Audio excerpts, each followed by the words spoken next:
Hello and welcome to my YouTube channel. I'm Jenny Hall. Thanks for joining me for another card making tutorial.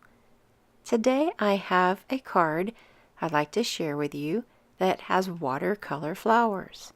I'm using Daisy Delight stamp set.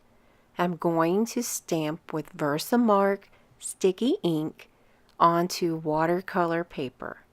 I first will make sure to treat the paper with the anti-static embossing buddy. This will keep all of the embossing powder in the places it's supposed to stick to. Once I have stamped and added the embossing powder to all of the areas that I'm going to stamp on my paper, then I'm going to use a heat tool to melt the powder. Once the powder melts, it will adhere itself to the watercolor paper and it will become like a really shiny plastic. And this is one of the best ways that I find success with watercoloring. The embossing now creates sort of a barrier between the different areas that the image is stamped.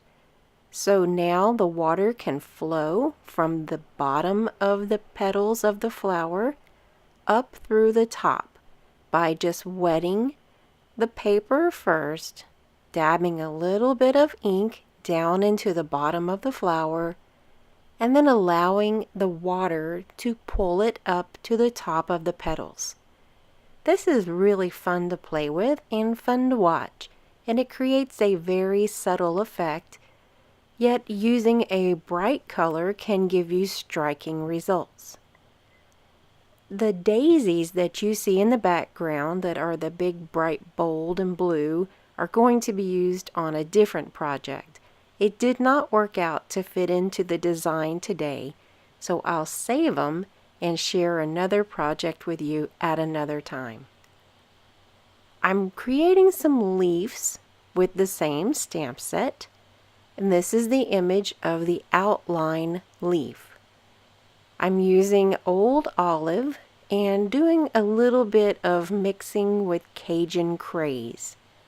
Cajun Craze is the color that I use to color in the daisies, and I'm making sure that that color echoes itself throughout the design of the card. I'm making a leaf that is going to repeat over and over in a pattern that is horizontal across the middle of the card. This is going to create a background for me to place those little daisies. Surprisingly, I have not used these daisies often enough.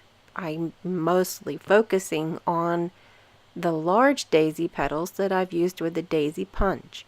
But the small image of these flowers is really lovely, and I'm just really doubting why I haven't used it too much in my designs.